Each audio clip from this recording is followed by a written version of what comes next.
नमस्कार, मराठी एक्वेरियममध्ये तुमचं स्वागत आहे. मी तुमचा मित्र अनिकेत. थांबा ही मॉलीची सरप्राईज व्हिडिओ नाही आहे, त्यासाठी अजून थोडा वेळ लागेल. नक्कीच येईल त्यासाठी व्हिडिओ तुमच्याकडे.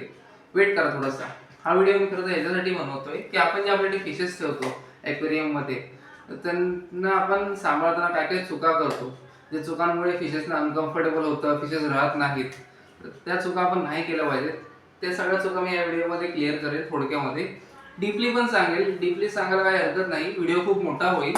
डीपली मी त्या सगळ्या चुका तुम्हाला एका वेगवेगळ्या व्हिडिओमध्ये नक्की सांगेल, पण त्या सगळे जे पॉईंट्स आहेत ते या व्हिडिओमध्ये मी क्लिअर करेन थोडक्यामध्ये. सो देन पहिला आपला पॉईंट आहे टँक साईज आणि फिश साईज. बहुतेक जणांना माहिती नसतं की टँक साईज प्रमाणे कोणते कोणते फिशेस ऍड कराव्यात. बहुतेक जणांनी बघितलेलं आहे. उदाहरणार्थ 1 फूटच्या टँकमध्ये koi variety, shark variety, pleco variety add करतात. सांगू इच्छितो उदाहरण की कोई व्हरायटी जी आहे ती 1.5 फीट किंवा 1.5 फीटपेक्षा मोठी होते. शार्क सुद्धा 4 ते 5 फीट एवढे मोठे होतात. स्टार्टिंग टँक जर तुम्ही ठेवत असाल यांच्यासाठी तर मिनिमम 1.5 ते 2 फीटचा टँक ठेवा. कालांतराने जसे ते मोठे होतील तुम्ही त्यांना अदर फिश टँक मध्ये, अदर ॲक्वेरियम मध्ये ट्रान्सफर करावा. त्याच्यावरती सुद्धा मी एक वेगळा व्हिडिओ नक्कीच बनवेन की कोणत्या टँक मध्ये तुम्ही कोणती फिश ऍड केली पाहिजे. नक्की याच्यावरती मी वेगळी व्हिडिओ बनवेन. देन आपला सेकंड पॉईंट आहे टँकच्या बाहेरची स्पेस. टँक हा कंजेस्टेड वाटतो टँकच्या बाहेर प्रॉपरली स्पेस नाही दिली तर. जसं की तुम्ही बघू शकता माझ्याकडे 1.5 फीटचा टँक आहे. त्याच्या मी लेफ्ट साईडला सुद्धा एक अर्धा फीटची जागा ठेवलेली आहे आणि राईट साईडला सुद्धा एक अर्धा ते 1 फीटची जागा ठेवलेली आहे. वरती सुद्धा मोकळं आहे आणि इकडे समोर सुद्धा मोकळं ठेवलेलं आहे. भविष्यात जर वरती जरी कोणती गोष्ट जर ऍड केली तरी पण मी इथे एक अर्धा ते 1 फीटची जागा मोकळी नक्कीच ठेवेन.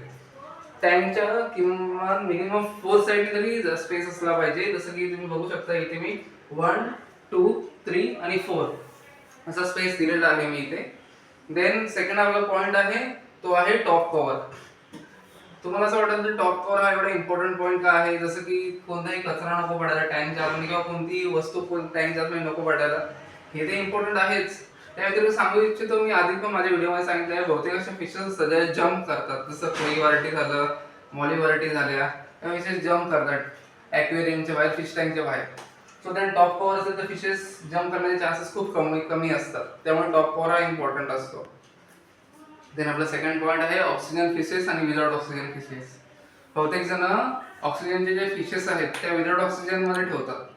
गोल्डफिश व्हरायटी असतात, कोई व्हरायटी असतात, सिक्रेट्स व्हरायटी असतात. बहुतेक जणांना वाटतं कोई व्हरायटी ही पॉन्ड फिशेस आहे, आपण पॉन्ड मध्ये विदाउट ऑक्सिजन ठेवू शकतो. पण तरी सुद्धा सांगायचं त्यांना तुम्ही एकदा साईड बाय साईड कुठेतरी ऑक्सिजनची पण अरेंजमेंट करावी. बिकॉज ऑक्सिजनचे जे फिशेस असतात ते विदाउट ऑक्सिजन मध्ये जास्त काळ राहत नाहीत. याच्यावरती सुद्धा मी एक वेगळी व्हिडिओ नक्कीच बनवेन. देन आपला सेकंड पॉईंट आहे फिडिंग अँड ओव्हर फिडिंग. बहुतेक जणांना फिशेसचं जे फूड असतं ते फिडिंग कसं करायचं याबद्दल माहिती नसते. जसं आधी जेव्हा माझ्या मी एका व्हिडिओमध्ये सांगितलेलं आहे, जेव्हा पण तुम्ही फिशेसना फिडिंग करता तेव्हा दिवसातून मिनिमम टू मॅक्झिमम 2 टाइम तरी फिडिंग करा. आणि 2 टाइम जे तुम्ही फिडिंग करा त्यामध्ये 12 तासाचा तरी मिनिमम गॅप ठेवा. जसं सकाळी तुम्ही जर 10 वाजता फिडिंग करत असाल तर रात्री पण तुम्ही 10 वाजता किंवा 10च्या नंतर फिडिंग करू शकता. ओव्हर फिडिंग करू नका फिशेसना, त्यामुळे फिशेस राहत नाही.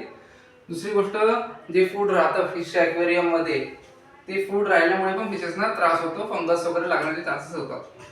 देन दुसरं त्यामध्ये एक अजून एक पॉईंट आहे. बहुतेक जणांना बघितलंय की फिशेसना ते फ्रुट्स वगैरे ऍड करतात किंवा अजून कोणते खाद्यपदार्थ ऍड करतात. सांगू इच्छितो माहिती नसताना कृपया फिशेसना कोणतेही अदर फूड तुम्ही ऍड नका करू. त्यांचे जे फूड्स येतात, जे पॅलेट्स येतात तेच त्यांना फक्त ऍड करा तुम्ही. देन आपला सेकंड पॉईंट आहे याच्यानंतर तो म्हणजे लिक्विड्स. फिशेसचे लिक्विड्स येतात ते मेडिसिन सारखं काम करतं फिशेसना. लिक्विडचं पण एक प्रमाण असतं ऍड करण्याचं. जास्त प्रमाणात ऍड केलं तर ते पण फिशेसना हानिकारक असतं. सांगू इच्छितो जसं अँटी क्लोरीन लिक्विड येतं फिशेसना. जेव्हा आपण फिशेसचं वॉटर चेंज करतो तेव्हा अँटी क्लोरीन लिक्विड ऍड केलं जातं. 4 to 5 ड्रॉप्सच ऍड करा, जास्त ऍड नका करू. देन सेकंड लिक्विड असतं त्यांचं मिथेनॉल ब्लू. ते सुद्धा वॉटर चेंजच्या वेळेस ऍड करतात most of the time. Then ते जेव्हा फिशेसना फंगस सुद्धा लागतं तेव्हा सुद्धा ते ऍड केलं जातं, ज्यामुळे फिशेसना फंगस नको लागायला. ते पण तुम्ही 3 to 4 ड्रॉप्सच ऍड करा. देन थर्ड लिक्विड आहे येलो लिक्विड एक येतं. सांगू इच्छितो जेव्हा फिशेसवरती फंगसच्या नंतर ब्लॅक स्पॉट्स किंवा व्हाईट स्पॉट्स येतात, फिश जास्त मूव्ह करत नाही, स्ट्रेसमध्ये जाते, तेव्हा फिशेसला एका वेगळ्या टँकमध्ये क्वारंटाईन केलं जातं. वेगळ्या टँकमध्ये क्वारंटाईन करून त्यामध्ये ते 1 to 2 ड्रॉप्सच येलो लिक्विड यूज करावं.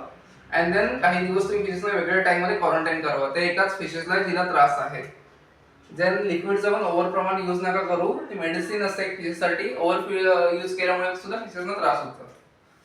सेकंड आपला पॉइंट आहे टँक मुव्हिंग.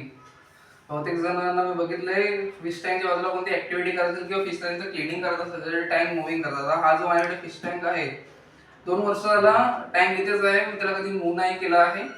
टँक मुव्हिंगच्या वेळेला सुद्धा फिशेस घाबरतात, फिशेस स्ट्रेसमध्ये जातात. त्यामुळे ट्राय करा खूप कमी टँक मुव्हिंग मध्ये किंवा टँक मुव्हिंग न करता, टँक जागेवरून न हलवता तुम्ही तुमच्या बाकीची ऍक्टिव्हिटी करू शकाल. देन त्यानंतर आपला पॉइंट आहे वेदर. वेदर म्हणजे थंडीच्या वेळेला फिशेसना फंगस लागण्याचे चान्सेस असतात जास्त करून. बहुतेक जण हीटर यूज करतात. हीटर कॉस्टली येतं, बट जर हीटर नाही यूज करायचं असेल तर तुम्ही जसं मी सांगितलं की तुम्ही मिथिनॉल ब्लू हे लिक्विड, सो देन त्यासोबतच रॉक सॉल्ट हे यूज करू शकता. जेव्हा तुम्ही फिशेसचं पाणी चेंज करता तेव्हाच रॉक सॉल्ट यूज करा आणि देन मिथिनॉल ब्लू यूज करा. देन तरी सुद्धा जर तुम्हाला मध्ये महिनाभरामध्ये किंवा आठवड्यामध्ये जेव्हा पण तुम्ही पाणी चेंज करा तुमचं सायकल आहे त्यामध्ये तुम्हाला कधी वाटलं कोणत्या फिशेसला फंगस लागत आहे तर एका वेगळ्या टाइममध्ये क्वारंटाईन करा. देन तिथे त्यामध्ये रॉक सॉल्ट थोडासा ऍड करा आणि मिथिनॉल ब्लू 1 to 2 ड्रॉप ऍड करा. देन त्यानंतर आपला पॉइंट आहे सगळ्यात महत्त्वाचा, तो म्हणजे टँक मेट्स. बहुतेक जणांना मिक्स फिशेस ठेवायची खूप आवड असते, कलर्स बघून फिशेस ठेवतात. बट देन कोणती फिश कोणत्या फिश सोबत राहते हे बहुतेक जणांना माहिती नसतं. उदाहरणार्थ गोल्डफिश व्हरायटी ठेवतात त्यासोबत मॉली व्हरायटी टाकतात. ॲग्रेसिव्ह फिशेस ठेवतात. गोल्डफिश शांत, गोल्डफिश जी आहे ती सायलेंट फिश आहे. मॉली ही ॲग्रेसिव्ह फिशेस आहेत, ती गोल्डफिशवरती अटॅक करण्याचे चान्सेस असतात. ट्रायंजेलिंग ऍड करतात. तर कोणती फिश कोणत्या फिशेस सोबत राहते हे माहिती नसताना कृपया तुम्ही मिक्स फिशेस ठेवू नका. फिशेसचे टँकमेट्स कोणते ते बघा. त्यामध्ये सुद्धा एक पॉइंट आहे, प्रत्येक जण टँकमेट्स ठेवतात पण त्यामध्ये पण काही काही प्रोसेस फॉलो करावे लागतात. एक एक्झाम्पल सांगतो, गुरामीत जर तुम्ही ठेवत असाल फॉर एक्झाम्पल, तर एक समजा तुम्ही जर 4 गुरामी ऍड केलात 1.5 ते 2 फीटच्या टँक मध्ये, देन महिना 2 महिन्याने तुम्ही अजून एक 5वा गुरामी जर त्यामध्ये ऍड करायला जाल तर सांगू इच्छितो आधी ते 4 जे गुरामी असतात त्यांची एक टेरिटरी होते. देन जो 5वा गुरामी तुम्ही ऍड कराल त्यामध्ये फिश, सो देन ते 4 गुरामी ते 5व्या गुरामीवरती अटॅक करण्याचे चान्सेस असतात. ऍड करू शकता, मग त्याचे पण काही प्रोसेस आहेत ते मी एका वेगळ्या व्हिडिओमध्ये नक्की सांगेन. टँकमेट्स वरती पण एक वेगळी व्हिडिओ नक्की मी बनवेन. देन आपला लास्ट पॉइंट आहे तो म्हणजे आहे वॉटर चेंजिंग.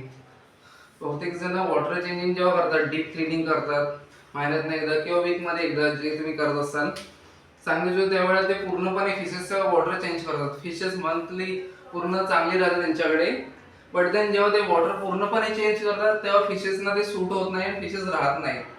एक्झाम्पल सांगेन, आपण जेव्हा कुठच्या नवीन जागेत जातो, नवीन वातावरणामध्ये जातो, तेव्हा नवीन वातावरण आपल्याला सूट व्हायला थोडासा वेळ लागतो. सो देन तुम्ही जेव्हा फिशेसचं वॉटर चेंजिंग करत असाल तेव्हा फिशेसना न्यू वॉटर सोबत त्यांचं ओल्ड वॉटर सुद्धा मिक्स करून टाका, ज्यामुळे फिशेसना न्यू वॉटर जे आहे इझिली चेंजिंग मध्ये ते सुटेबल राहू शकतील. देन त्यामध्ये रॉक सॉल्ट सुद्धा ऍड करा. Then anti chlorine liquid add करा आणि मिथिनॉल ब्लू. ते कसे तुम्हाला ऍड करायचे हे जे ड्रॉप्स मी तुम्हाला या व्हिडिओमध्ये स्टार्टिंगला सांगितलेले आहेत. तर हे सगळे पॉइंट्स आहेत जे मी तुम्हाला सांगितलेले आहेत. या सगळ्या चुका आपण नाही केल्या पाहिजेत ज्यामुळे फिशेसना अनकम्फर्टेबल फील होतं किंवा फिशेस राहत नाहीत. पण यात बहुतेक असे डीप पॉइंट्स पण आहेत जे एका वेगळ्या व्हिडिओमध्ये मी तुम्हाला नक्कीच सांगेन. जसं की tank size, fish size, oxygen without oxygen fishes, tank mates, हे असे पॉइंट्स आहेत जे मी एका वेगळ्या व्हिडिओमध्ये नक्की क्लिअर करेन. तोपर्यंत थँक्यू.